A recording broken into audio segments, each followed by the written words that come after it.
Hello and welcome to Overdrive. I'm Shireen Bhan. The country's second largest car maker Hyundai has surprisingly been absent from two very lucrative car markets, the sub-4 meter sedan market and the compact SUV segment. Hyundai is hoping to change that now with the Xcent entering the sub-4 meter sedan segment, taking on industry stalwarts like the Maruti Dzire and the Hyundai Amaze, which together sell over 25,000 units a month. The initial response for the Xcent has been positive, but does it have enough to take on its competitors? Take a look. I've said this a zillion times and I'm going to say it again. The Indian car market is very funny and the government policies make it funnier. Some fine day you will wake up and realize that a popular SUV has a ground clearance that has suddenly gone lesser than a hatchback. Or maybe you'll realize that a headlamp beam adjustment switch is more important than ABS and airbags, and it may become a mandatory feature. But one policy that car makers seem to have fallen in love with is the sub-4 meter rule, which lets the abiding vehicle enjoy tax benefits. Now, such a rule in the matured markets would give rise to a spacious, big hatchback. But in India, it's given birth to compact sedans. The whole compact sedan game began back in 2008 with the Tata Indigo ECS, but it has been capitalized by the Swift Dzire, joined by the Hyundai Amaze in 2013, and now we have a new kid on the block, the Hyundai Xcent. Compact sedans aren't the prettiest cars around. In fact, with that cut short length, they appear like minions of the sedan race. Out of the three cars here, the Dzire looks the most imbalanced. The long nose tells you that it was meant for a small car, and the boot looks like an afterthought. The Xcent, despite being a Hyundai, is a conservative. Though it looks smart and solitary, it can't hold its ground against the good-looking Honda Amaze. Though based on the Brio, the extended platform and the distinctive styling cues tell you that Honda has spent enough time to make this design as balanced as possible, and that makes it one of the better-looking compact sedans out there. Now, most people are going to prefer these vehicles to their hatchback siblings because this is the bada gadi or the sedan. But there are going to be quite a few people for whom the boot space is going to be the primary criteria. The Swift Dzire has 316 litres of it. The Amaze has 400 litres. And despite its diminutive size, the Xcent has a class-leading 407 litres. The interiors of the Amaze look good, but the plastics don't feel as good as the other two cars. However, the wide cabin lets 5 adults sit in the car without being too much of a squeeze. The large windows add roominess to the cabin.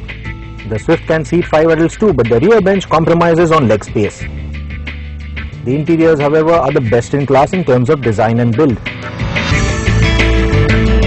The Xcent, on the other hand, is good enough only for 4 adults. The plastics feel as good as the Verna, but the layout is too sober and looks dated already. But where the Xcent quickly redeems itself is the sheer list of features.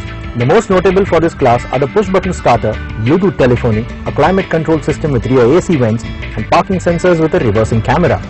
It clearly outclasses the other two cars in this regard. What it also surprises with is the way it behaves on the road.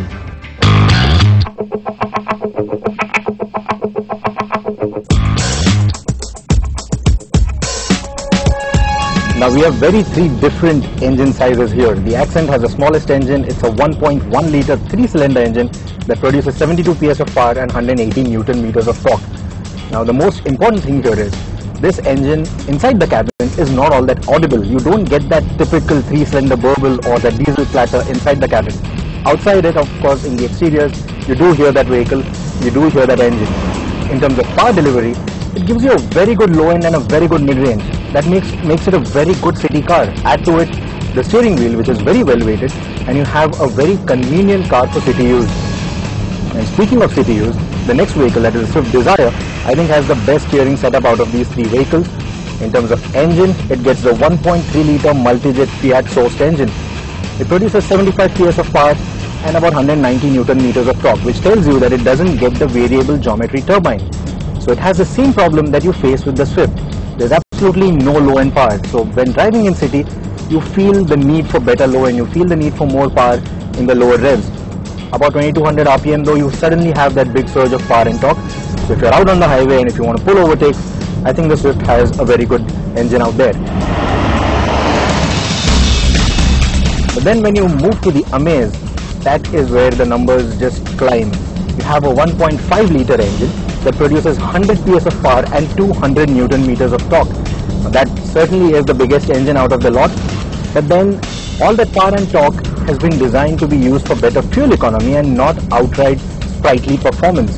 The engine is restricted to about 140 kilometers an hour top back, and that helps it claim a fuel economy of about 25.8 kilometers to a litre. However, in the real world, expect something between 16 to 18 kilometers to a litre from the Amaze, and for the Dzire, it's about 15 to 17, whereas for the Xcent, it is somewhere between 14 to 16. With all that power and torque, the Amaze 2 is a very good vehicle for city and highway use. However, out of the three, if I had to pick one, the Swift would be the vehicle for an overall performance when it comes to city or driving on the highway. Ever since Maruti Suzuki shifted from mineral oil to synthetic oil, the engine noise for the multi-jet engine in the Swift and the Swift Dzire has gone down considerably.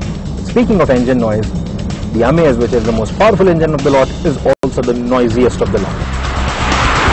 In terms of ride quality, the vehicle that I am driving right now, the Honda Amaze, that has the best ride quality. It soaks up all the undulations and all the potholes that the Indian roads have to throw at you. But then there's a lot of body roll. Speaking of body roll, all the three vehicles that we are testing here have ample of it. The Swift, however, achieves a very good balance between the ride quality and the handling dynamics. It has a very European feel to it. Same goes for the Xcent, but then the small engine just mars it all. However, all these three cars are going to be family vehicles. They're not going to be something that you're going to take to the racetrack or for spirited driving through the twisties. But that said, I think all the three vehicles are very comfortable. And like I said, the Amaze has the best ride quality out of the three. Out on the highway, the Swift feels the most stable out of the three. With no speed limits governing it, it is also more eager at highway speeds and more powerful than the Amaze. The 195 section tires also give it better grip overall than the other two cars. It also feels the most stable under braking, as the other two cars with their skinny tires seem to waver a bit even with anti-lock brakes. Speaking of which, the Amaze scores high on safety, as Honda offers ABS as a standard fitment on all the trims for the diesel variant. Airbags are available only on the mid and top spec variants. The Dzire and the Xcent only offer ABS and airbags on the top end variants. This, coming from the top two car makers in India, I would have liked them to be more proactive about such basic safety tests.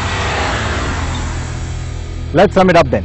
In terms of exterior design, it's the Amaze that is the clear winner. In terms of the interior design, it's the Dzire that is the clear winner. And in terms of features, it's the Xcent that is the clear winner. However, if I have to pick out a clear winner out of these three, that would be difficult. Because you see, all the three vehicles have different facets that will attract different kinds of customers. The Amaze is a very good family car and a great urban runabout. The Swift Dzire, on the other hand, is for the individual whose yearly mileage is going to comprise of city as well as highway commutes. And the Xcent, on the other hand, is for the kind of people who are on a shoestring budget, who want a vehicle that provides more bang for their money. It's feature rich, it looks smart, and it's priced rather well.